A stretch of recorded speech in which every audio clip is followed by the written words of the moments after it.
नहीं तो फिर कम से कम यह भी रेगुलैरिटी मेनटेन की जाए। ਜੀ ਡਾਕਟਰ ਸਾਹਿਬ ਜੀ ਤੁਸੀਂ ਇੱਕ ਦੂਸਰਾ ਜਿਹੜਾ ਫੋਨ ਤੇ ਮੈਂ ਪਹਿਲਾਂ ਫੋਨ ਲਾਇਆ ਸੀ ਉਹ ਵੀ ਔਨ ਹੋਲਡ ਪਿਆ ਹੋਇਆ, ਉਹਨੂੰ ਬੰਦ ਕਰ ਦਿਓ। हाँ जी, ਜਿਹੜਾ ਇੱਕ ਹੋਰ ਫੋਨ ਹੈ ਤੁਹਾਡੇ ਕੋਲ ਜਿਹੜਾ 1899 ਵਾਲਾ ਨੰਬਰ ਹੈ ਉਹਨੂੰ ਬੰਦ ਕਰ ਦਿਓ।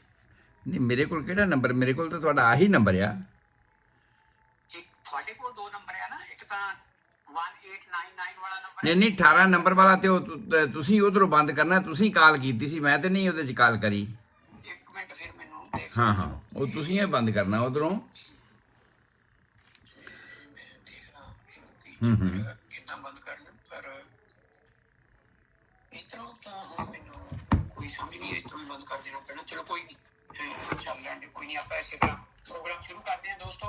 ਤੇ ਡਾਕਟਰ ਸੰਧੂ ਸਾਹਿਬ ਜੀ ਆਪਣੇ ਨਾਲ ਜੁੜ ਗਏ ਆ। ਤੁਹਾਨੂੰ ਦੋਸਤੋ ਪਤਾ ਹੀ ਹੈ, ਇਹਨਾਂ ਦਾ ਹੁਣ ਤਾਂ ਜਾਣ ਪਛਾਣ ਹੋ ਗਈ ਹੋਣੀ ਆ। ਸਾਰੇ ਜਿਹੜੇ ਸਾਡੇ ਸਰੋਤੇ ਆ, ਇਹਨਾਂ ਦਾ ਪ੍ਰੋਗਰਾਮ ਬਹੁਤ ਹੀ ਕੀਮਤੀ ਚੀਜ਼ਾਂ ਇਹ ਸਾਡੇ ਸਰੋਤਿਆਂ ਦੇ ਨਾਲ ਸਾਂਝੇ ਕਰਦੇ ਆ। ਤੇ ਇਸ ਤਰ੍ਹਾਂ ਦੀਆਂ ਜਿਹੜੀਆਂ ਖਬਰਸਾਰ ਹੈ, ਇਹ ਹੋਰ ਕੋਈ ਡਾਕਟਰ ਵੀ ਮੈਂ ਅੱਜ ਤੱਕ ਮੁਫਤ ਦੇ ਵਿੱਚ ਇਸ ਤਰ੍ਹਾਂ ਦੀਆਂ ਸਲਾਹਾਂ, ਇਸ ਤਰ੍ਹਾਂ ਦੀਆਂ ਜਾਣਕਾਰੀਆਂ ਨਹੀਂ ਦਿੰਦਾ ਦੇਖਿਆ। ਤੇ ਇਹਨਾਂ ਦਾ ਮੈਂ ਆਪਣੇ ਤਹਿ ਦਿਲ ਤੋਂ ਧੰਨਵਾਦੀ ਹਾਂ। ਤੇ ਸਾਡੇ ਜਿਹੜੇ ਸਰੋਤੇ ਆ ਇਸ ਚੀਜ਼ ਤੋਂ ਲਾਭ ਲੈ ਰਹੇ ਆ, ਉਹਨਾਂ ਦੇ ਵੱਲੋਂ ਵੀ ਮੈਂ ਹੀ ਡਾਕਟਰ ਸਾਹਿਬ ਦਾ ਧੰਨਵਾਦ ਕਰ ਦੇਣਾ। ਜੀ ਡਾਕਟਰ ਸਾਹਿਬ बहुत बहुत मेहरबानी चीमा साहब, बहुत शुक्रिया, बहुत मेहरबानी। सारे ही ਸਰੋਤਿਆਂ ਨੂੰ बड़े प्यार नाल निੱਘੀ सत श्री अकाल पेश करदा हाँ। और अज का प्रोग्राम आप शुरू कर रहे हैं। मैं क्योंकि अवेसला इस करके नहीं होना चाहता भी कई बार पता नहीं अचनचेत किसी वेले कोई छुट्टी लैनी पै जाए तो उदों तो मिसिंग होनी है। तो जब असीं हाज़र हाँ तो उदों तो कम से कम जो अद्धा घंटा हैगा पब्लिक नूं दे ही देना चाहिए है जी। सो इस करके मैं समझदा भी ऐतवार तो वैसे ही घरे होईदा है, तो इस करके मैं ऐतवार का समा भी समझदा है भी नहीं पब्लिक नूं दे ही देना चाहिए आ। मैं किहड़ा पढ़ के बोलना हुंदा, मैनूं तो पता है भी मैं जो सिस्टमैटिक चल रहा हाँ उहदे मुताबिक ही मैं बोलना हैगा। सो चलो आओ आपां अज दे सिस्टम नूं शुरू करते हैं। आपां डाइजेस्टिव सिस्टम की गल कर रहे हैं। तो डाइजेस्टिव सिस्टम दे विच पिछले हफ्ते आपां स्टोमक दीयां बीमारियां जिहड़ियां मेदे दीयां बीमारियां पंजाबी च कह लो उन्हां नूं डिस्कस कीता सीगा। और ਉਹਦੇ ਵਿੱਚ ਜਿਹੜੀਆਂ ਆਮ ਨਿਸ਼ਾਨੀਆਂ ਸੀਗੀਆਂ ਡਿਸਪੈਪਸੀਆ, ਬਦਹਜ਼ਮੀ ਵਗੈਰਾ ਦੀਆਂ, ਉਹ ਸਾਰੀਆਂ ਅਸੀਂ ਸਰੋਤਿਆਂ ਦੇ ਨਾਲ ਡਿਸਕਸ ਕੀਤੀਆਂ ਸੀ। ਗੈਸਟ੍ਰਿਕ ਅਲਸਰ ਦੀ ਗੱਲ ਵੀ ਐਸਾ ਕੀਤੀ ਸੀ, ਔਰ ਗੈਸਟ੍ਰਿਕ ਅਲਸਰ ਤੇ ਪੈਪਟਿਕ ਅਲਸਰ ਵਿੱਚ ਡਿਫਰੈਂਸ ਕੀ ਹੈ, ਫਰਕ ਕੀ ਹੈ, ਇਹ ਵੀ ਆਪਾਂ ਆਪਣੇ ਸਰੋਤਿਆਂ ਨੂੰ ਦੱਸ ਦਿੱਤਾ ਸੀਗਾ। और ਜਿਹੜੀਆਂ ਆਮ ਨਿਸ਼ਾਨੀਆਂ ਜਿੰਨੀਆਂ ਵੀ ਡਿਜ਼ੀਜ਼ਸ पेट ਦੀਆਂ ਹੈਗੀਆਂ ਨੇ, पेट ਕਹਿਣ ਤੋਂ ਭਾਵ ਹੁੰਦਾ ਇੰਟੈਸਟਾਈਨ, ਕਿਉਂਕਿ पेट 'ਚ ਤਾਂ किडनी भी आ जानी है, तिली भी आ जानी है, लिवर भी आ जाना आ, होर बहुत सारिया गल्लां आ जानियां ने। पर जदों असीं पेट दीयां बीमारियां कहने आ तो साडा मकसद ये हुंदा है कि जिहड़ियां खाण पीण नाल डाइजेस्टिव सिस्टम नाल संबंधित ने, असीं उहदे बारे गल कर रहे हां। सो उस संबंध विच जिहड़े पेट दीयां बीमारियां दे ज़्यादातर सिम्पटम हन, उन्हां दे विच जां ते जी कच्चा हुंदा है, उल्टी आउंदी है, पेट भारा हुंदा है खाण तो बाद, या कई बार हमेशा ही भारा रहना शुरू हो जाता आ।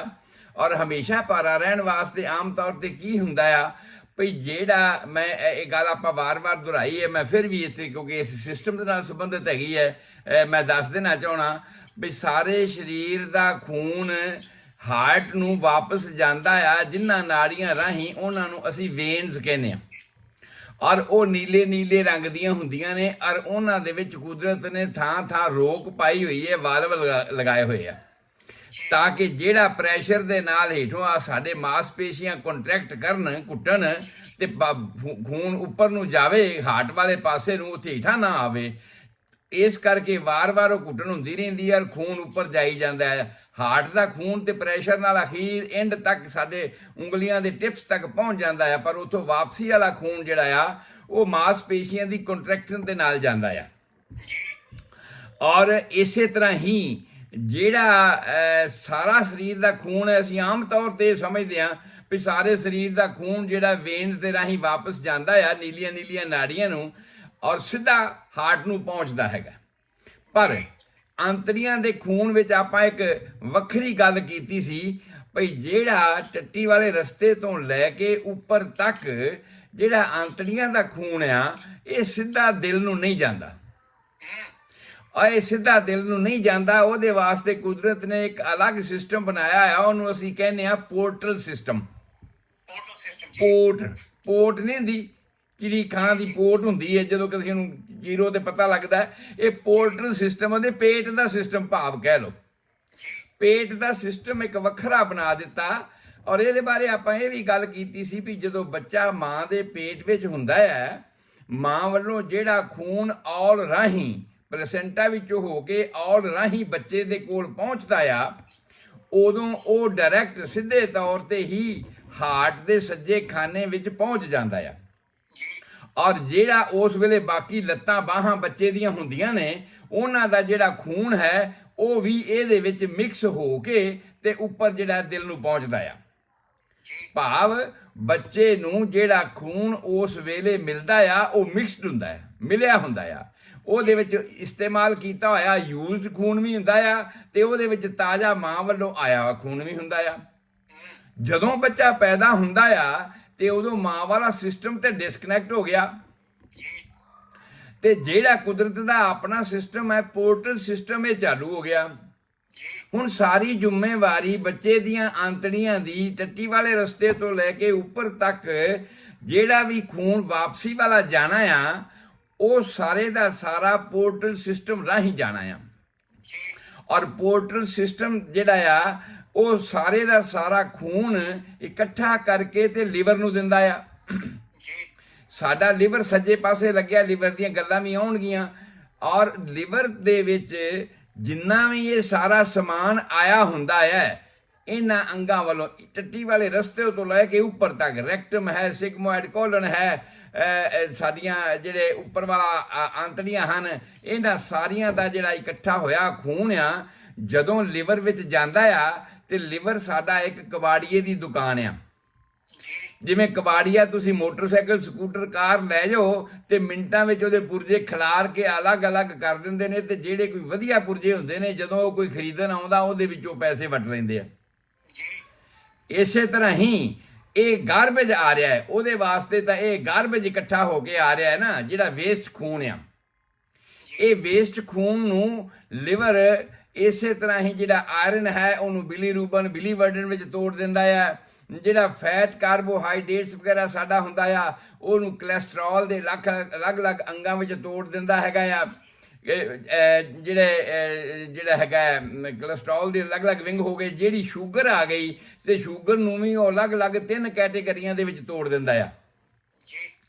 ਔਰ ਇਸੇ ਤਰ੍ਹਾਂ ਹੀ ਉਹਦੇ ਸਮਾਨ, ਉਹਦੀ ਦੁਕਾਨ ਦੇ ਵਿੱਚ ਇਹ ਸਮਾਨ ਭਰਿਆ ਰਹਿੰਦਾ ਹੈ, ਤੇ ਜੇ ਉਹਦੇ ਕੋਲ ਕੋਈ ਸਮਾਨ ਜ਼ਿਆਦਾ ਆ ਜਾਵੇ ਤੇ ਉਹ ਜ਼ਿਆਦਾ ਸਮਾਨ ਸਰੀਰ ਦੇ ਵਿੱਚੋਂ ਵਾਪਸ ਭੇਜਣਾ ਸ਼ੁਰੂ ਕਰ ਦਿੰਦਾ ਹੈ ਆਪਣੇ ਕੋਲੋਂ।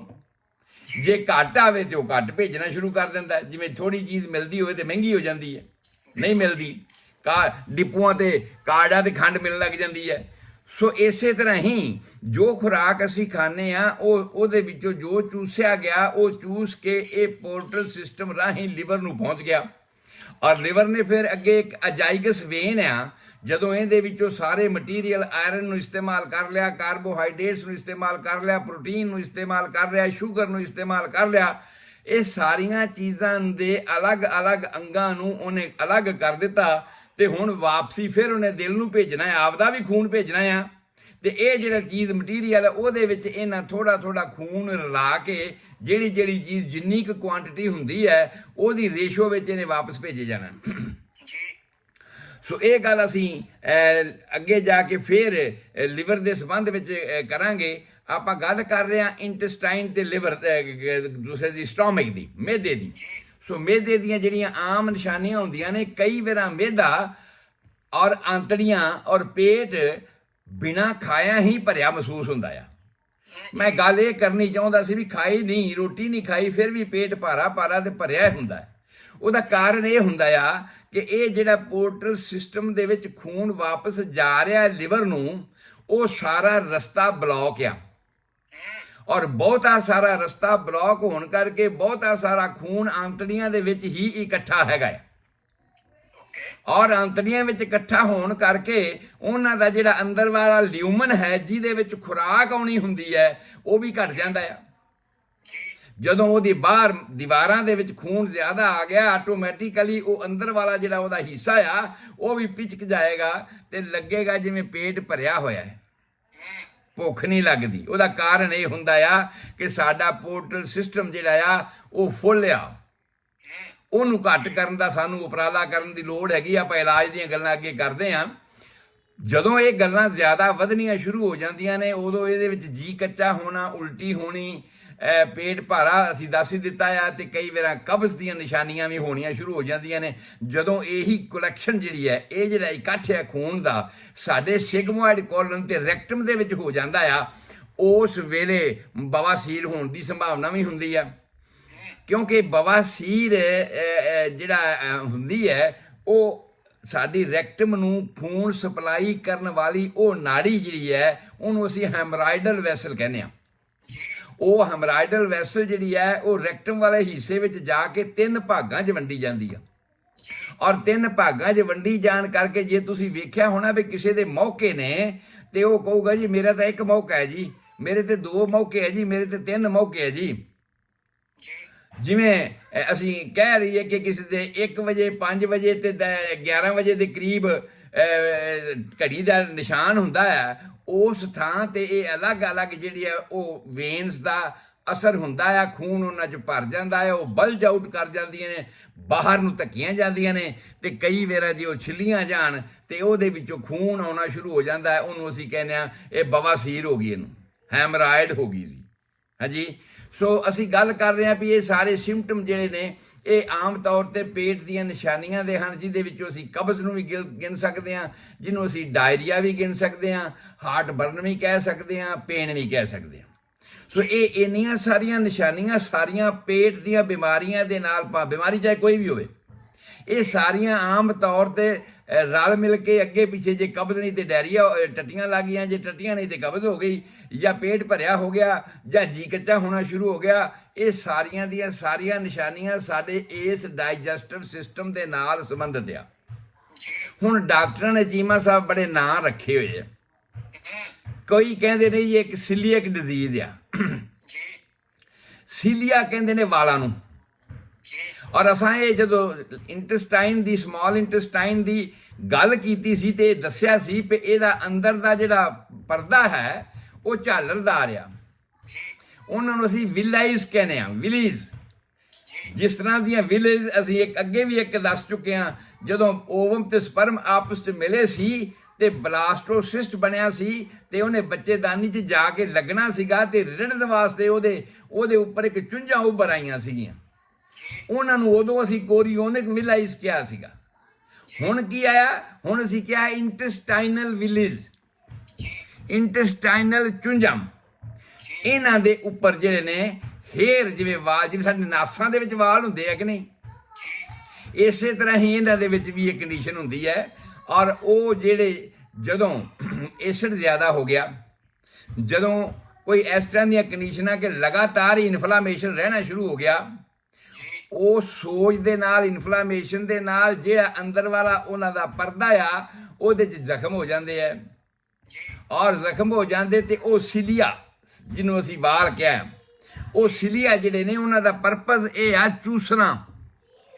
ਜਿਹੜੀ ਖੁਰਾਕ ਅਸੀਂ ਖਾਂਦੇ ਹਾਂ ਉਹਦੇ ਵਿੱਚੋਂ ਜਿਹੜੇ ਅਸਲੀ ਤੱਤ, ਜ਼ਰੂਰੀ ਤੱਤ, ਪ੍ਰੋਟੀਨ, ਕਾਰਬੋਹਾਈਡਰੇਟਸ, ਮਿਨਰਲਸ ਵਗੈਰਾ ਨੇ, ਉਹਨਾਂ ਨੂੰ ਚੂਸਣ ਦਾ ਕੰਮ ਇਹ ਸਿਲੀਆ ਕਰਦੇ ਨੇ, ਇਹ ਵਿਲੀਜ਼ ਕਰਦੇ ਨੇ। ਤੇ ਜੇ ਵਿਚਾਰੇ ਇਹ ਸਿਲੀਆਜ਼ ਡੈਮੇਜ ਹੋ ਜਾਣ, ਖਰਾਬ ਹੋ ਜਾਣ, ਇਹਨਾਂ ਦੇ ਜ਼ਖਮ ਹੋ ਜਾਣ, ਤੇ ਆਟੋਮੈਟਿਕਲੀ ਹੈ ਕਿ ਖੁਰਾਕ ਭਾਵੇਂ ਤੁਸੀਂ ਖਾਈ ਜਾਓ, ਉਹਦੇ ਨਾਲ ਤੁਹਾਡਾ ਸਰੀਰ ਦੀ ਬਣਤਰ ਨਹੀਂ ਬਣਨੀ, ਸੁੱਕਿਆ ਸੜਿਆ ਹੀ ਰਹਿਣਾ ਹੈ। ਖਾਂਦਾ ਪੀਂਦਾ ਨਿੱਘਰਦਾ ਜਾਂਦਾ ਆ। ਇਹ ਆਪਾਂ ਪੰਜਾਬੀ 'ਚ ਕਹਿੰਦੇ ਆ ਘਰਾਂ 'ਚ, ਖਾਂਦਾ ਪੀਂਦਾ ਹੀ ਨਿੱਘਰਦਾ ਜਾਂਦਾ, ਖਾ ਤੇ ਲੈਂਦਾ ਆ, ਪਰ ਇਸ ਤਰ੍ਹਾਂ ਹੁੰਦਾ। ਕਾਰਨ ਕੀ ਹੁੰਦਾ ਆ ਕਿ ਉਹਦੀਆਂ ਜਿਹੜੀਆਂ ਅੰਦਰ ਦੀਆਂ ਵਿਲੇਜ ਹੁੰਦੀਆਂ ਨੇ, ਉਹ ਜਿਹੜੇ ਜਿਨ੍ਹਾਂ ਨੇ ਉਸ ਖੁਰਾਕ ਚੂਸਣੀ ਹੈ, ਸਾਡੀ ਖੁਰਾਕ ਦੇ ਵਿੱਚੋਂ ਜ਼ਰੂਰੀ ਤੱਤ ਚੂਸਣੇ ਨੇ, ਉਹ ਡੈਮੇਜ ਹੋ ਗਏ ਆ। ਹੁਣ ਇਹਦੇ ਕਾਰਨ ਕੀ ਹੋ ਸਕਦੇ ਆ? ਇਸ ਚੀਜ਼ ਦੇ ਕਾਰਨ ਕੀ? ਡਾਕਟਰ ਤਾਂ ਕਹਿੰਦੇ ਨੇ ਕਿ ਸੀਲੀਅਕ ਡਿਜ਼ੀਜ਼ ਠੀਕ ਨਹੀਂ ਹੁੰਦੀ, ਪਰ ਆ ਗੁਰਦੀਪ ਸਿੰਘ ਤੁਹਾਡੇ ਸਾਹਮਣੇ ਬੈਠਾ ਆ, ਮੇਰਾ ਖਿਆਲ ਮੈਂ ਦਰਜਨਾਂ ਕੇਸ ਗੁਣਾ ਸਕਦਾ ਹਾਂ ਜਿਨ੍ਹਾਂ ਨੂੰ ਪ੍ਰੋਪਰਲੀ ਡਾਇਗਨੋਸ ਕੀਤਾ ਗਿਆ ਕਿ ਇਹ ਸੀਲੀਅਕ ਡਿਜ਼ੀਜ਼ ਹੈ, ਕ੍ਰੋਹਨ ਡਿਜ਼ੀਜ਼ ਹੈ, ਔਰ ਜਾਂ ਉਹ ਕਹਿੰਦੇ ਨੇ ਅਲਸਰੇਟਿਵ ਕੋਲਾਈਟਿਸ। ਮੈਂ ਇਹਦੀ ਡਿਸਕ੍ਰਿਪਸ਼ਨ ਵੀ ਦੇ ਰਿਹਾ ਨਾਲ ਹੀ, ਕੁਛ ਵੀ ਉਹ ਕਹਿਣ ਤੇ ਉਹ ਇਹ ਕਹਿੰਦੇ ਨੇ ਭਾਈ ਇਹ ਨਹੀਂ ਠੀਕ ਹੁੰਦੀ।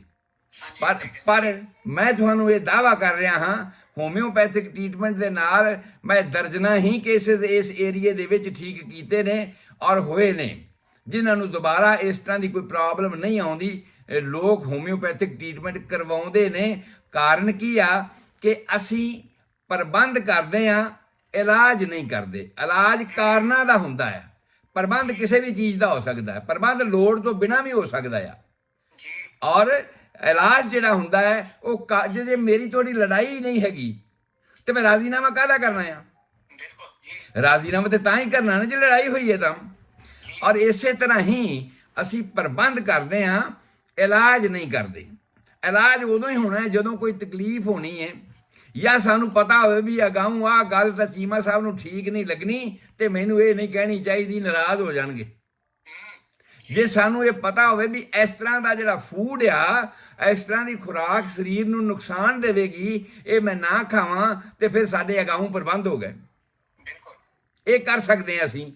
ਪਰ ਜੇ ਕੋਈ ਗੱਲ ਹੋ ਹੀ ਗਈ ਹੈ ਉੱਚੀ ਨੀਵੀਂ, ਜੇ ਕੋਈ ਵਿੰਗਟੇਡ ਫਰਕ ਪੈ ਹੀ ਗਿਆ ਆ ਤੇ ਉਸ ਦਾ ਨਿਪਟਾਰਾ ਤਾਂ ਉਦੋਂ ਹੀ ਹੋਣਾ ਆ ਜਦੋਂ ਉਸ ਨੂੰ ਧਿਆਨ ਨਾਲ ਸੁਣਿਆ ਜਾਵੇ ਵੀ ਚੀਮਾ ਸਾਹਿਬ ਕਹਿੰਦੇ ਕੀ ਨੇ, ਉਹਨਾਂ ਦਾ ਗ੍ਰੀਵੈਂਸਸ ਕੀ ਹੈ, ਉਹਨਾਂ ਨੂੰ ਦੁੱਖ ਕੀ ਆ, ਉਸ ਨੂੰ ਸਮਝਿਆ ਜਾਵੇ ਤੇ ਫਿਰ ਉਹਦਾ ਕਾਰਨ ਜਿਹੜਾ ਲੱਭ ਕੇ ਉਸ ਨੂੰ ਠੀਕ ਕੀਤਾ ਜਾਵੇ।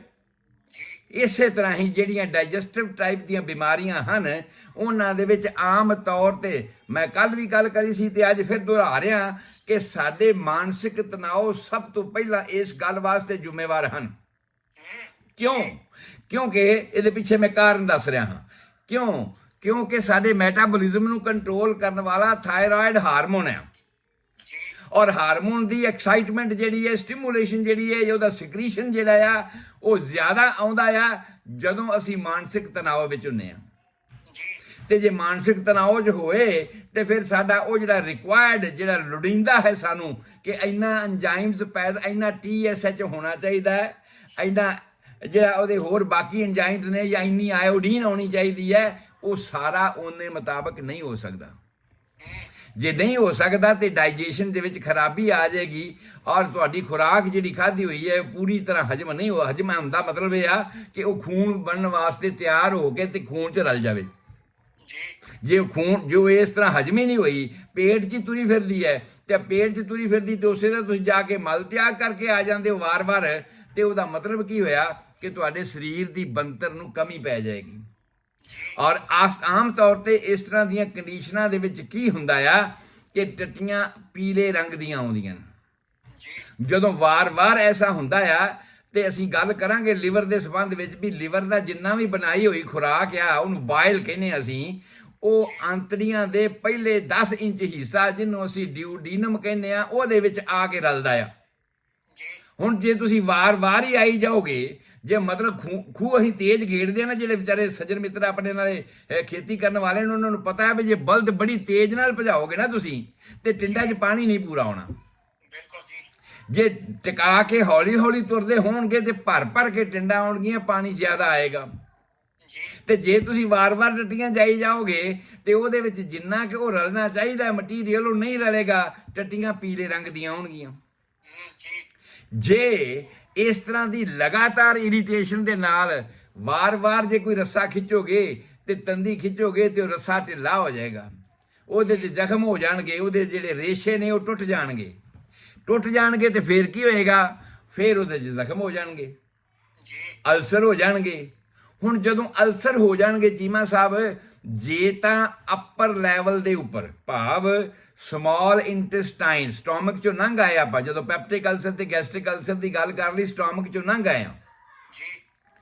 ਜਦੋਂ ਸਮਾਲ ਇੰਟੈਸਟਾਈਨ ਦੇ ਉੱਪਰ ਵਾਲੇ ਹਿੱਸੇ ਦੇ ਵਿੱਚ ਅਲਸਰ ਹੋਣਗੇ, ਉਸ ਵੇਲੇ ਇਹ ਜਿਹੜਾ ਸਾਡੀ ਖਾਧੀ ਹੋਈ ਖੁਰਾਕ ਆ, ਉਹ ਖੂਨ ਇਹਦੇ ਵਿੱਚ ਇਸ ਤਰ੍ਹਾਂ ਮਿਕਸ ਹੋ ਜਾਏਗਾ ਕਿ ਜਿਵੇਂ ਪੂਰੀ ਤਰ੍ਹਾਂ ਵਾਰ-ਵਾਰ ਉਹ ਸੀਮੈਂਟ ਵਾਲੇ ਜਿਹੜੇ ਮਸ਼ੀਨ ਦੇ ਨਾਲ ਰਲਾਉਂਦੇ ਨੇ, ਬਜਰੀ, ਸੀਮੈਂਟ, ਰੇਤਾ, ਸਾਰਾ ਕੁਝ ਪੂਰਾ ਮਿਕਸ ਹੋ ਜਾਂਦਾ ਉਹਦੇ 'ਚ। ਇਸੇ ਤਰ੍ਹਾਂ ਹੀ ਸਾਡੀ ਖੁਰਾਕ ਦੇ ਜਿੰਨੇ ਵੀ ਤੱਤ ਨੇ ਉਹ ਸਾਰੇ ਦੇ ਸਾਰੇ ਰਿਵਾਲਵ ਕਰਦੇ ਨੇ, ਘੁੰਮਦੇ ਨੇ, ਆਂਤੜੀ ਦੇ ਵਿੱਚ ਘੁੰਮ ਕੇ ਹੇਠਾਂ ਅੱਗੇ ਵਾਲੇ ਪਾਸੇ ਜਾਂਦੇ ਨੇ। ਔਰ ਉਹਦੇ ਜਾਣ ਦੇ ਨਾਲ ਉਹ ਜਿਹੜਾ ਖੂਨ ਜ਼ਖਮਾਂ 'ਚੋਂ ਨਿਕਲਿਆ ਵੀ ਹੁੰਦਾ ਆ, ਉਹ ਉਹਦੇ ਨਾਲ ਮਿਕਸ ਅਪ ਹੋ ਜਾਂਦਾ ਆ। ਉਹਦੇ ਵਿੱਚੋਂ ਆਕਸੀਜਨ ਜਿਹੜੀ ਹੈ ਉਹ ਚੂਸ ਲਈ ਜਾਂਦੀ ਹੈ ਸੈੱਲਾਂ ਤੋਂ, ਜਿੰਨੇ ਸਾਡੇ ਆਂਤੜੀਆਂ ਦੇ ਅੰਦਰ ਦੇ ਸੈੱਲ ਨੇ ਉਹਦੀ ਆਕਸੀਜਨ ਇਸਤੇਮਾਲ ਕਰ ਲਈ ਜਾਂਦੀ ਹੈ ਤੇ ਜਿਹੜਾ ਮਟੀਰੀਅਲ ਹੈ ਖੂਨ ਦਾ ਉਹ ਉਹਦੇ ਵਿੱਚ ਰਹਿ ਜਾਂਦਾ ਹੈ। ਜਿਹੜਾ ਤੁਸੀਂ ਬਾਹਰ ਵੀ ਵੇਖ ਲਓ ਨਾ, ਅਗਰ ਖੂਨ ਕਿਤੇ ਵਗ ਜਾਵੇ ਤੇ ਜਦੋਂ ਵਗਦਾ ਹੈ ਉਦੋਂ ਲਾਲ ਹੁੰਦਾ ਹੈ ਤੇ ਜਦੋਂ ਥੋੜੀ ਦੇਰ ਬਾਅਦ ਠਹਿਰ ਜਾਏ ਉਹ ਬਰਾਊਨ ਕਲਰ ਦਾ ਹੋ ਜਾਂਦਾ ਹੈ। ਜੇ ਹੋਰ ਸੁੱਕ ਜਾਵੇ ਤੇ ਫਿਰ ਕਾਲਾ ਹੋ ਜਾਂਦਾ ਹੈ। ਬਿਲਕੁਲ ਜੀ। ਠੀਕ ਇਹੀ ਗੱਲ ਹੀ ਸਾਡੀ ਆਂਤੜੀਆਂ ਦੇ ਵਿੱਚ ਵਾਪਰਦੀ ਹੈ। ਮੈਂ ਸਾਰੀਆਂ ਗੱਲਾਂ ਉਸ ਹਿਸਾਬ ਤੇ ਤੁਹਾਨੂੰ ਦੱਸਣ ਦੀ ਕੋਸ਼ਿਸ਼ ਕਰ ਰਿਹਾ, ਪ੍ਰੈਕਟੀਕਲ ਤੌਰ ਤੇ ਜੋ ਵਾਪਰਦਾ ਹੈ ਉਹੀ ਅੰਦਰ ਵਾਪਰਦਾ ਆ ਔਰ ਬਾਹਰ ਕੀ ਵਾਪਰਦਾ ਆ ਉਹ ਮੈਂ ਤੁਹਾਡੇ ਨਾਲ ਸਾਂਝਾ ਕਰ ਰਿਹਾ। ਸੋ ਸਾਡੀ ਖਾਧੀ ਹੋਈ ਖੁਰਾਕ ਦੇ ਵਿੱਚ ਅੰਦਰ ਜੇ ਜ਼ਖਮ ਹੋ ਜਾਣ, ਜਿਹਨੂੰ ਅਲਸਰੇਟਿਵ ਕੋਲਾਈਟਿਸ ਕਹਿੰਦੇ ਨੇ, ਮੈਂ ਕੋਲਾਈਟਿਸ ਦੀ ਗੱਲ ਵੀ ਕਰਦਾ ਹੁਣ ਵਿੱਚ, ਕਿਉਂਕਿ ਆਂਤੜੀਆਂ ਦੀ ਗੱਲ ਹੈਗੀ ਹੈ, ਜਾਂ ਕ੍ਰੋਹਨ ਡਿਜ਼ੀਜ਼ ਅਸੀਂ ਜਿਹਨੂੰ ਕਹਿੰਦੇ ਆ, ਜਾਂ ਗਲੂਟਨ ਕਹਿੰਦੇ ਆ, ਇਹਦੀ ਵੀ ਆਪਾਂ ਗੱਲ ਕਰਦੇ ਹਾਂ। ਸਿੰਪਟਮ ਮੈਂ ਦੱਸਣ ਲੱਗ ਗਿਆ ਪਹਿਲੇ ਕਿ ਸਿੰਪਟਮ ਇਹਦੇ ਜਿਹੜੇ ਨੇ, ਜ਼ਖਮ ਜਦੋਂ ਹੋ ਗਿਆ ਉਸ ਵੇਲੇ ਉਹ ਖੂਨ ਉਹਦੇ ਵਿੱਚ ਮਿਕਸ ਅਪ ਹੋ ਗਿਆ ਤੇ ਜਿਹੜਾ ਤੁਸੀਂ ਮਲ ਤਿਆਗ ਕਰਦੇ ਹੋ, ਜੇ ਤੇ ਜ਼ਖਮ ਨਹੀਂ ਹੋਏ, ਸੁਣੋ, ਜੇ ਜ਼ਖਮ ਨਹੀਂ ਹੋਏ ਤੇ ਫੇਰ ਟੱਟੀਆਂ ਪੀਲੇ ਰੰਗ ਦੀਆਂ ਆਉਣਗੀਆਂ, ਕਿਉਂਕਿ ਉਹਦੇ ਚ ਬਾਇਲ ਪੂਰਾ ਰਲ ਹੀ ਨਹੀਂ ਰਿਹਾ। ਤੁਹਾਡਾ ਜਿਹੜਾ ਖੂਹ ਹੈ ਬਹੁਤ ਤੇਜ਼ ਚੱਲ ਰਿਹਾ, ਟਿੰਡਾਂ ਤੇਜ਼ ਚੱਲ ਰਹੀਆਂ ਨੇ। ਪਰ ਜੇ ਅੰਦਰ ਜ਼ਖਮ ਹੋ ਗਏ ਆ, ਆਂਤੜੀਆਂ ਦੇ ਵਿੱਚ ਜ਼ਖਮ ਹੋ ਗਏ ਆ ਤੇ ਉਹ ਖੂਨ ਤੁਹਾਡੇ ਮਲ ਦੇ ਵਿੱਚ ਮਿਕਸ ਅਪ ਹੋ ਗਿਆ ਆ ਤੇ ਉਸ ਵੇਲੇ ਜਿਹੜੇ ਐਟ ਦੀ ਐਂਡ ਤੁਹਾਡਾ ਮਲ ਤਿਆਗ ਹੋਵੇਗਾ ਉਹ ਇਸ ਤਰ੍ਹਾਂ ਦੇ ਕਾਲੇ ਰੰਗ ਦਾ ਹੋਵੇਗਾ। ਔਰ ਕਾਲੇ ਰੰਗ ਦਾ ਜਿਹੜਾ ਮਲ ਤਿਆਗ ਹੁੰਦਾ ਉਹਦੇ ਵਾਸਤੇ ਅੱਜ ਕੱਲ੍ਹ ਡਾਕਟਰ ਲੋਕ ਟੈਸਟ ਕਰਦੇ ਨੇ ਮਲੀਨਾ, ਉਹਨੂੰ ਮਲੀਨਾ ਕਹਿੰਦੇ ਅਸੀਂ, ਮੈਡੀਕਲ ਟਰਮ ਜਿਹੜੀ ਹੈ ਮਲੀਨਾ, ਕਿ ਟੱਟੀ ਕਾਲੇ ਰੰਗ ਦੀ ਆਉਂਦੀ ਹੈ ਔਰ ਪੇਟ ਵਿੱਚ ਦਰਦ ਵੀ ਹੁੰਦੀ ਹੈ ਔਰ ਇਹ ਪ੍ਰੋਬਲਮ ਜਿਹੜੀ ਹੈ ਲਗਾਤਾਰ ਬਣੀ ਹੋਈ ਹੈ। ਔਰ ਇਸ ਨੂੰ ਅਸੀਂ ਇਸ ਤਰ੍ਹਾਂ ਪਰਿਭਾਸ਼ਿਤ ਕਰਦੇ ਹਾਂ ਵੀ ਜੇ ਕਾਲੇ ਰੰਗ ਦੀ ਟੱਟੀ ਆਈ ਆ ਤੇ ਫਿਰ ਆਂਤੜੀਆਂ ਦੇ ਵਿੱਚ ਦੂਰ ਉੱਤੇ ਕਿਤੇ ਜ਼ਖਮ ਹੋਏ ਆ। ਪਰ ਜੇ ਖੂਨ ਬਾਹਰ ਵਗ ਕੇ ਆ ਰਿਹਾ ਹੈ ਟੱਟੀ ਕਰਨ ਤੋਂ ਪਹਿਲਾਂ, ਜਾਂ ਉਹਦੇ ਨਾਲ ਲੱਗ ਕੇ ਆ ਰਿਹਾ ਹੈ, ਜਾਂ ਟੱਟੀ ਕਰ ਲੈਣ ਤੋਂ ਬਾਅਦ ਵਿੱਚ ਆ ਰਿਹਾ ਹੈ, ਤੇ ਉਹਦਾ ਮਤਲਬ ਹੈ ਲੋਅਰ ਐਂਡ ਜਿਹੜਾ ਰੈਕਟਮ ਵਾਲਾ ਹੈ ਸਾਡਾ, ਜਿਹਨੂੰ ਅਸੀਂ ਰੈਕਟਮ ਕਿਹਾ ਸੀਗਾ, ਉਸ ਰੈਕਟਮ ਵਾਲੇ ਏਰੀਏ ਦੇ ਵਿੱਚੋਂ ਜਾਂ ਐਨਸ ਦੇ ਵਿੱਚੋਂ ਖੂਨ ਜਿਹੜਾ ਉਹ ਆ ਰਿਹਾ ਹੈ। ਸੋ ਇਹ ਨਿਸ਼ਾਨੀਆਂ ਹਨ ਡਾਕਟਰ ਦੇ ਜਾਣਨ ਵਾਸਤੇ, ਜਾਂ ਤੁਸੀਂ ਵੀ ਜਾਣ ਸਕਦੇ ਹੋ ਕਿ ਭਾਈ ਜੇ ਮੇਰੀ ਟੱਟੀ ਕਾਲੇ ਰੰਗ ਦੀ ਆ ਰਹੀ ਹੈ, ਐ ਨਹੀਂ ਵੀ ਤੁਸੀਂ ਆਇਰਨ ਦੀਆਂ ਗੋਲੀਆਂ ਖਾਧੀਆਂ ਨੇ, ਇਹ ਯਾਦ ਰੱਖਣ ਦੀ ਲੋੜ ਹੈ। ਜੇ ਤੁਸੀਂ ਆਇਰਨ ਦੀਆਂ ਗੋਲੀਆਂ ਖਾਧੀਆਂ ਨੇ ਤੇ ਉਹਦਾ ਐਕਸਟਰਾ ਪਾਰਟ ਵੀ ਬਲੱਡ 'ਚ ਜਾਣਾ ਤੇ ਟੱਟੀ ਤਾਂ ਵੀ ਕਾਲੀ ਹੋਣੀ ਹੈ। ਪਰ ਜੇ ਤੁਸੀਂ ਐਸਾ ਕੁਝ ਨਹੀਂ ਕੀਤਾ ਤੇ ਫਿਰ ਵੀ ਟੱਟੀ ਕਾਲੀ ਆ ਰਹੀ ਹੈ, ਇਹਦਾ ਮਤਲਬ ਹੈ ਤੁਹਾਡੇ ਖੂਨ ਦੇ ਵਿੱਚ, ਮਲ ਦੇ ਵਿੱਚ ਖੂਨ ਰਲ ਰਿਹਾ ਆ ਤੇ ਬਹੁਤ ਹਾਈ ਅਪ ਉੱਪਰਲੇ ਲੈਵਲ ਦੇ ਵਿੱਚ ਕਿਤੇ ਨਾ ਕਿਤੇ ਤੁਹਾਡੇ ਆਂਤੜੀਆਂ ਦੇ ਵਿੱਚ ਜ਼ਖਮ ਹੋ ਗਿਆ ਹੈ। ਤੇ ਜੇ ਲਾਲ ਖੂਨ ਆ ਪਹਿਲਾਂ ਆਇਆ ਹੈ ਮਿਕਸ ਆ ਕੇ ਵਿੱਚ ਟੱਟੀ ਦੇ ਉੱਪਰ ਲੱਗਿਆ ਹੋਇਆ ਆ ਜਾਂ ਪਿੱਛੋਂ ਆਉਂਦਾ ਆ, ਇਹਦਾ ਮਤਲਬ ਹੈ ਲੋਅਰ ਐਂਡ ਦੇ ਉੱਪਰ ਹੈ ਪ੍ਰੋਬਲਮ ਹੈਗੀ, ਜਿਹਨੂੰ ਅਸੀਂ ਬਵਾਸੀਰ ਆਮ ਤੌਰ ਤੇ ਕਹਿੰਦੇ ਆ ਕਿ ਰੈਕਟਮ ਦੀਆਂ ਜਿਹੜੀਆਂ ਉਹ 3 ਹਿੱਸੇ ਨੇ, ਉਹਨਾਂ ਹਿੱਸਿਆਂ ਦੇ ਵਿੱਚ, ਉਹਨਾਂ ਨਾੜੀਆਂ ਦੇ ਵਿੱਚ ਜ਼ਖਮ ਹੋ ਗਏ ਨੇ, ਛਿੱਲਿਆ ਗਿਆ ਹੈ ਜ਼ੋਰ ਲੱਗਣ ਨਾਲ ਜਾਂ ਮਲ ਹਾਰਡ ਹੋਣ ਦੇ ਨਾਲ, ਇਹ ਸਾਰੀਆਂ ਗੱਲਾਂ ਉਸ ਤਰ੍ਹਾਂ ਦੀਆਂ ਉੱਥੇ ਹੋ ਗਈਆਂ ਨੇ। ਹੁਣ ਆਈ ਗੱਲ ਜੀ ਸੀਲੀਅਕ ਡਿਜ਼ੀਜ਼ ਦੀ, ਮੈਂ ਤੁਹਾਨੂੰ ਦੱਸ ਦਿੱਤੀ ਹੈ ਵੀ ਸੀਲੀਆ ਅਸੀਂ ਵਾਲਾਂ ਨੂੰ ਕਹਿੰਦੇ ਹਾਂ, ਠੀਕ ਆ। ਉਸ ਤੋਂ ਬਾਅਦ ਗਲੂਟਨ ਦਾ ਨਾਂ ਤੁਸੀਂ ਬੜਾ ਸੁਣਿਆ ਹੋਣਾ, ਭਾਈ ਉਹ ਫਲਾਣੇ ਨੂੰ ਤਾਂ ਗਲੂਟਨ ਦੀ ਐਲਰਜੀ ਹੈ ਜੀ। ਅਸਲ ਕੀ ਹੈ, ਇੱਕ ਸਾਡੀ ਜਿਹੜੀ ਵੀ ਖੁਰਾਕ ਆ, ਖੁਰਾਕ ਦੇ 3 ਮੇਨ ਤੱਤ ਆ। ਇੱਕ ਹੈਗਾ ਆ ਕਾਰਬੋਹਾਈਡਰੇਟਸ, ਜਿਹੜਾ ਵੱਧ ਤੋਂ ਵੱਧ ਸਾਡੀ, ਆਲੂ ਖਾ ਲਿਆ, ਰੋਟੀ ਖਾ ਲਈ ਹੈ, ਇਹ ਬਹੁਤ ਜਿੰਨੀਆਂ ਚੀਜ਼ਾਂ ਨੇ ਉਹਨਾਂ 'ਚ ਬਹੁਤਾ ਸਾਰਾ ਪੋਰਸ਼ਨ ਸਾਡਾ ਕਾਰਬੋਹਾਈਡਰੇਟਸ ਹੁੰਦਾ ਆ। ਆਲੂ ਹਰੇਕ ਸਬਜ਼ੀ 'ਚ ਹੀ ਪੈ ਜਾਂਦਾ ਹੈ। ਕਾਰਬੋਹਾਈਡਰੇਟਸ ਤੋਂ ਬਾਅਦ ਸਾਡਾ ਹੁੰਦਾ ਹੈ ਪ੍ਰੋਟੀਨ, ਪ੍ਰੋਟੀਨ ਤੋਂ ਬਾਅਦ ਹੁੰਦਾ ਹੈ ਫੈਟ, ਔਰ ਇਹ ਸਾਡੇ ਖੁਰਾਕ ਦੇ 3 ਮੇਨ ਜੁਜ਼ ਹਨ ਮਿਨਰਲ ਤੇ ਵਿਟਾਮਿਨ ਤੋਂ ਇਲਾਵਾ, ਜਿਹੜੇ ਅਸੀਂ ਖਾਂਦੇ ਹਾਂ। ਔਰ ਇਹਨਾਂ ਦੀ ਕਨਵਰਸ਼ਨ ਜਦੋਂ ਹੁੰਦੀ ਹੈ ਖੁਰਾਕ 'ਚ ਹਜਮ ਹੋਣ ਵਾਸਤੇ, ਜਿਸ ਤਰ੍ਹਾਂ ਮਿਸਾਲ ਦੇ ਤੌਰ ਤੇ ਮੈਂ ਕਹਾਂ ਵੀ ਪ੍ਰੋਟੀਨ ਖਾ, ਤੁਸੀਂ ਆਂਡਾ ਲੈ ਲਿਆ ਜੀ, ਪ੍ਰੋਟੀਨ ਆ, ਆਂਡਾ ਲੈ ਲਿਆ ਤੇ ਜਦੋਂ ਇਹਨੇ ਖੂਨ ਵਿੱਚ ਹਜ਼ਮ ਹੋਣਾ ਆ ਉਦੋਂ ਇਹਦੀ ਸ਼ਕਲ ਜਿਹੜੀ ਸ਼ੂਗਰ ਬਣਨੀ ਹੈ ਉਹਦਾ ਨਾਂ ਹੋਣਾ ਅਮੀਨੋ ਐਸਿਡ। ਅਮੀਨੋ ਐਸਿਡ ਨਾ ਹੋਣਾ ਆ ਕਿ ਭਾਵ ਹੁਣ ਇਹ ਇਸ ਕੰਡੀਸ਼ਨ 'ਚ ਆ ਕਿ ਖੂਨ ਵਿੱਚ ਜਜ਼ਬ ਹੋ ਸਕਦਾ ਆ। ਇਸ ਤਰ੍ਹਾਂ ਫੈਟ ਤੋਂ ਹੋਇਆ ਤੇ ਅਮਾਈਲੇਜ਼ ਨਾ ਹੈ, ਉਹ ਵੀ ਸ਼ੂਗਰ, ਸ਼ੂਗਰ ਦੀ ਕਿਸਮ ਵੱਖਰੀ ਹੋ ਗਈ, ਚਰੀ ਤੋਂ ਬਣੀ ਸ਼ੂਗਰ, ਗੰਨੇ ਤੋਂ ਬਣੀ ਹੋਈ ਸ਼ੂਗਰ, ਖੰਡ ਜਿਹੜੀ ਕੋਰਨ ਤੋਂ ਬਣੀ ਹੋਈ, ਮੱਕੀ ਤੋਂ ਬਣੀ ਹੋਈ ਸ਼ੂਗਰ, ਜਿਵੇਂ ਇਸ ਤਰ੍ਹਾਂ ਅਲੱਗ-ਅਲੱਗ ਹੈਗੀਆਂ ਨੇ ਨਾ, ਇਸੇ ਤਰ੍ਹਾਂ ਹੀ ਸਾਡੇ ਇਹ ਜਿਹੜੇ ਤਿੰਨ ਤੱਤ, ਤਿੰਨ ਜੁਜ਼ ਹਨ, ਪੰਜ ਹਿੱਸੇ ਹਨ ਸਾਡੀ ਖੁਰਾਕ ਦੇ, ਕਾਰਬੋਹਾਈਡਰੇਟ, ਫੈਟ ਔਰ ਪ੍ਰੋਟੀਨ, ਇਹਨਾਂ ਤੋਂ ਬਣਨ ਵਾਲੀ ਜਿਹੜੀ ਸ਼ੂਗਰ ਹੈਗੀ ਹੈ ਉਹਨਾਂ ਦੇ ਨਾਮ ਵੱਖਰੇ ਵੱਖਰੇ ਨੇ। ਜਦੋਂ ਇਹ ਖੂਨ ਵਿੱਚ ਹਜ਼ਮ ਹੁੰਦੀਆਂ ਨੇ ਬਣਦੀਆਂ ਸ਼ੂਗਰ ਹੀ ਨੇ, ਮੈਦਾ ਹੋ ਗਿਆ ਇਹਨਾਂ ਦਾ ਕੰਪਲੀਟ। ਔਰ ਇਹਦੀ ਜਿਹੜੀ ਕੰਸਿਸਟੈਂਸੀ ਹੈ, ਜਿਹੜੀ ਇਹਦੀ ਅਸਲ ਅੰਦਰ ਉਹ ਪਾਵਰ ਹੈ ਉਸ ਸ਼ੂਗਰ ਦੇ, ਉਹਨੂੰ ਅਸੀਂ ਮੈਡੀਕਲ ਟਰਮ ਤੇ ਕਹਿੰਦੇ ਆ ਪ੍ਰੋਟੀਨ, ਹਰ ਚੀਜ਼ ਦਾ।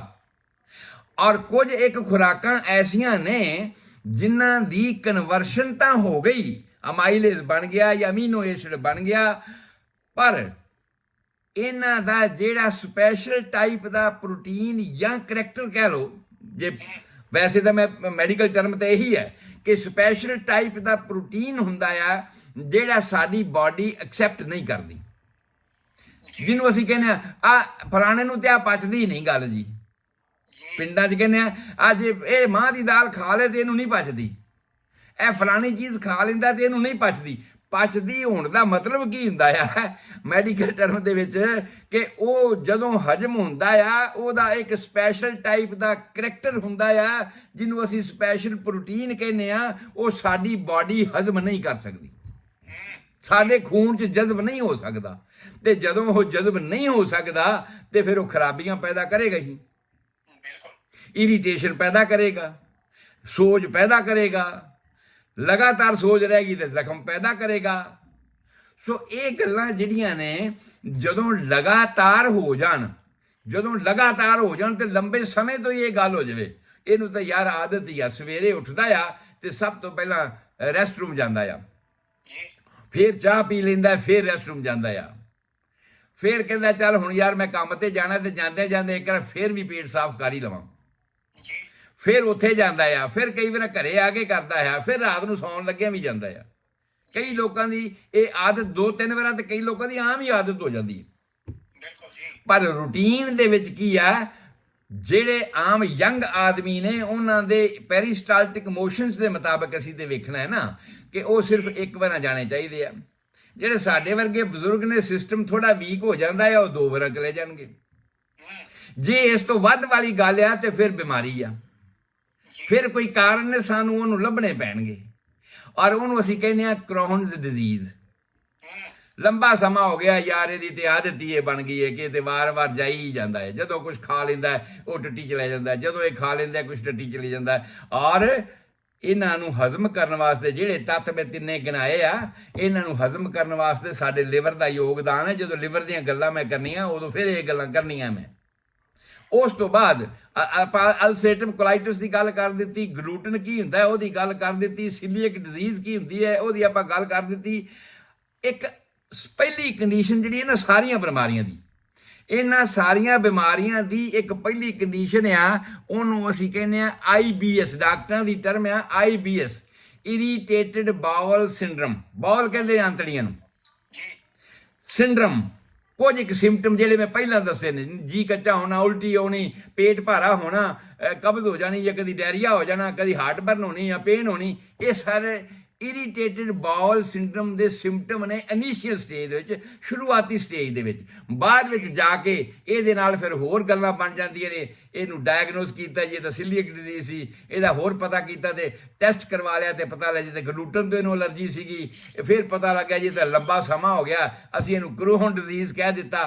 ਫਿਰ ਇਹਦੇ ਜਿਹੜੇ ਜ਼ਖਮ ਹੋ ਗਏ ਤੇ ਖੂਨ ਆਉਣਾ ਸ਼ੁਰੂ ਹੋ ਗਿਆ, ਅਸੀਂ ਕਹਿ ਦਿੱਤਾ ਜੀ ਅਲਸਰੇਟਿਵ ਕੋਲਾਈਟਿਸ ਹੋ ਗਈ। ਭਾਵ ਜਦੋਂ ਇੰਨਾ ਕੰਮ ਵਿਗਾੜ ਪੈ ਗਿਆ ਉਦੋਂ ਅਸੀਂ ਕਹਿੰਦੇ ਹੁਣ ਇਹ ਠੀਕ ਨਹੀਂ ਹੋ ਸਕਦੀ। ਕਿਉਂਕਿ ਅਸੀਂ ਲੰਬਾ ਸਮਾਂ ਚੱਲ ਆਏ, ਹੁਣ ਸਾਨੂੰ ਪਤਾ ਹੀ ਨਹੀਂ ਲੱਗਦਾ ਵੀ ਕਿਹੜੀ ਖੁਰਾਕ ਨਾਲ ਤਕਲੀਫ ਹੋਈ ਤੇ ਕਿਹੜੀ ਬੰਦ ਕਰਨੀ ਚਾਹੀਦੀ। ਇਸ ਕਰਕੇ ਇਹ ਬਿਮਾਰੀਆਂ ਜਿਹੜੀਆਂ ਨੇ ਠੀਕ ਨਹੀਂ ਹੁੰਦੀਆਂ, ਕਿਉਂਕਿ ਜੋ ਸਾਹਮਣੇ ਦਿਸਦਾ ਹੈ ਅਸੀਂ ਉਹਨੂੰ ਬੰਦ ਕਰਨ ਦੀ ਕੋਸ਼ਿਸ਼ ਕਰਦੇ ਹਾਂ ਵੀ ਇਹ ਦਿਸੇ ਨਾ। ਅਸੀਂ ਅੱਖਾਂ ਬੰਦ ਕਰ ਲਈਏ, ਬਿੱਲੀ ਆਉਂਦੀ ਤੇ ਆਈ ਜਾਵੇ, ਉਹ ਠੀਕ ਨਹੀਂ ਹੁੰਦਾ। ਉਸ ਤੋਂ ਬਾਅਦ ਮੈਂ ਸਮਝਦਾ ਵੀ ਅੱਜ ਮੈਨੂੰ ਇਹ ਕੰਪਲੀਟ ਨਹੀਂ ਮੇਰੇ ਤੋਂ ਹੋ ਸਕਣਾ। ਮੇਰੇ ਸਾਹਮਣੇ ਹੁਣ ਘੜੀ ਲੱਗੀ ਤੇ ਮੈਨੂੰ ਕਹਿਣ ਦੀ ਤੇਰਾ 1 ਮਿੰਟ ਰਹਿ ਗਿਆ। ਹਾਂਜੀ, ਅੱਛਾ, ਸੋ ਮਤਲਬ ਇਹ ਆ ਭਈ ਇਹ ਇਸ ਟਾਈਪ ਦੀ ਜੀ ਤੁਸੀਂ ਸੰਗ੍ਰਹਿਣੀ ਦਾ ਨਾਂ ਸੁਣਿਆ ਹੋਣਾ। ਮੈਨੂੰ ਸਮਾਂ ਲੱਗ ਜਾਣਾ, ਮੈਂ ਸਮਝਦਾ ਵੀ ਤੇ ਜੇ ਤਾਂ 3-4 ਮਿੰਟ ਲਾ ਸਕਦਾ ਮੈਂ ਕਰ ਦਿੰਦਾ। ਕੋਈ ਗੱਲ ਨਹੀਂ ਲਾ। ਓਕੇ, ਸੋ ਆਮ ਤੌਰ ਤੇ ਤੁਸੀਂ ਪਿੰਡਾਂ 'ਚ ਸੁਣਿਆ ਹੋਣਾ, ਲੋਕ ਆਂਦੇ ਨੇ ਯਾਰ ਉਹਨੂੰ ਤੇ ਸੰਗ੍ਰਹਿਣੀ ਦੀ ਬਿਮਾਰੀ ਹੈ। ਜੀ ਬਿਲਕੁਲ ਸੰਗ ਰਹਿਣੀ, ਸਦਾ ਹੀ ਨਾਲ ਰਹਿਣ ਵਾਲੀ, ਜੀ ਹਮੇਸ਼ਾ ਹੀ ਇਹਦੀ ਆਦਤ ਹੀ ਇਹ ਹੈ ਬਈ 3-4 ਵਾਰ ਦਿਨ 'ਚ ਇਹਨੇ ਜਾਣਾ ਹੀ ਆ।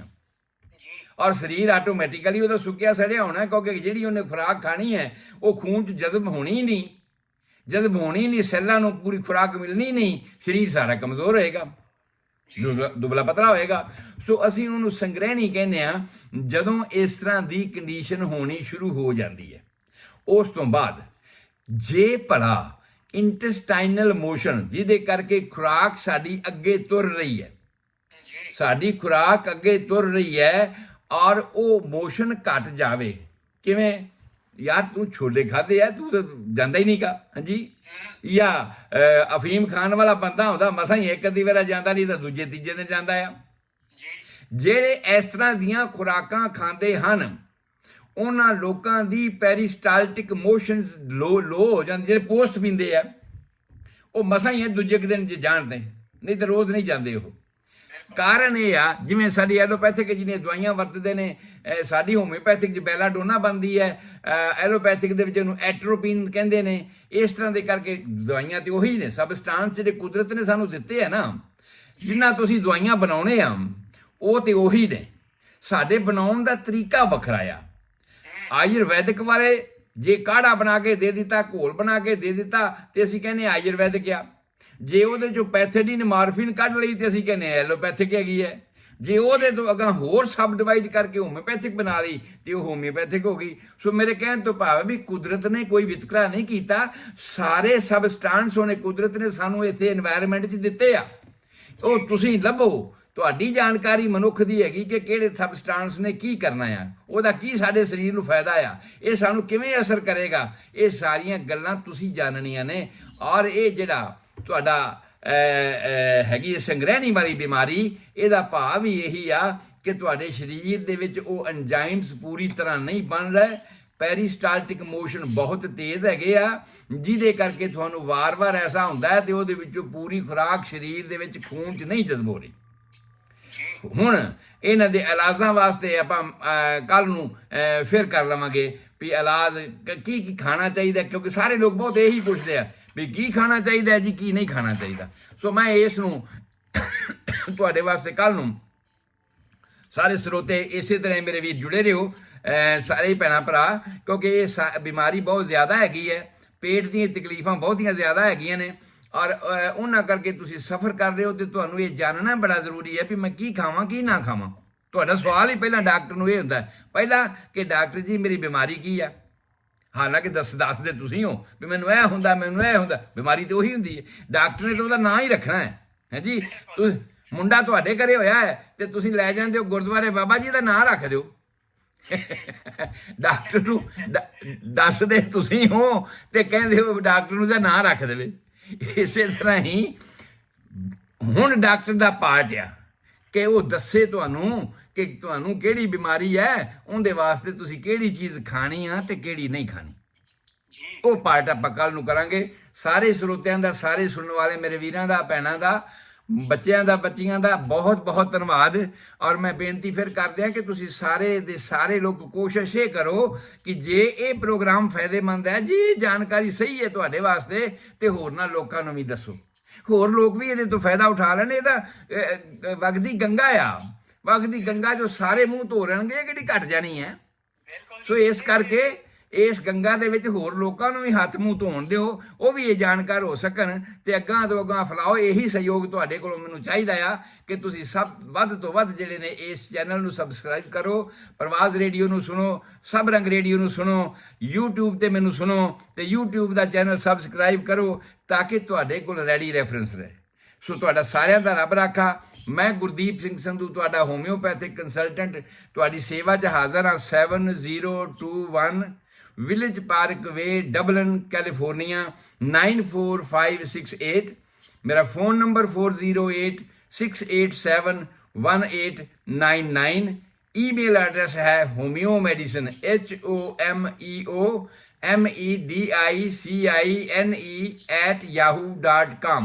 ਕਿਸੇ ਵੀ ਮੀਡੀਆ ਰਾਹੀਂ ਮੇਰੇ ਨਾਲ ਤੁਸੀਂ ਕੰਟੈਕਟ ਕਰ ਸਕਦੇ ਹੋ। ਇਹ ਫ੍ਰੀ ਹੈ ਕੰਸਲਟੇਸ਼ਨ, ਤੁਸੀਂ ਮੇਰੇ ਨਾਲ ਫੋਨ ਤੇ ਗੱਲਬਾਤ ਕਰ ਸਕਦੇ ਹੋ। ਕਿਸੇ ਬਿਮਾਰੀ ਬਾਰੇ ਜਾਣਨਾ ਚਾਹੁੰਦੇ ਹੋ, ਸੈਕੰਡ ਓਪੀਨੀਅਨ ਲੈਣਾ ਚਾਹੁੰਦੇ ਹੋ, ਜਾਂ ਹੋਮਿਓਪੈਥਿਕ ਤਰੀਕੇ ਨਾਲ ਇਲਾਜ ਕਰਵਾਉਣਾ ਚਾਹੁੰਦੇ ਹੋ ਤੇ ਕਰਵਾ ਸਕਦੇ ਹੋ। ਤੁਹਾਡਾ ਸਾਰਿਆਂ ਦਾ ਰੱਬ ਰਾਖਾ, ਤੁਹਾਡੇ ਸਾਰਿਆਂ ਦੀ ਚੰਗੀ ਸਿਹਤ ਲਈ ਦੁਆ ਕਰਦਾ ਹਾਂ। ਕੱਲ ਨੂੰ ਫੇਰ ਮਿਲਣ ਦਾ ਵਾਅਦਾ ਤੇ ਕਰਦਾ ਹਾਂ। ਵਾਹਿਗੁਰੂ ਸੱਚੇ ਪਾਤਸ਼ਾਹ ਸਮਾਂ ਦੇਵੇ ਤੇ ਕੱਲ ਨੂੰ ਫੇਰ ਇਸੇ ਤਰ੍ਹਾਂ ਮਿਲਾਂਗੇ। ਸਤਿ ਸ੍ਰੀ ਅਕਾਲ, ਆਦਾਬ, ਨਮਸਕਾਰ। ਜੀ ਡਾਕਟਰ ਸਾਹਿਬ ਜੀ, ਤੁਹਾਡਾ ਬਹੁਤ ਬਹੁਤ ਧੰਨਵਾਦ। ਬਹੁਤ ਹੀ ਵਧੀਆ ਜਾਣਕਾਰੀਆਂ ਤੁਸੀਂ ਮੁਫਤ ਦੇ ਵਿੱਚ ਬਿਨਾਂ ਕਿਸੇ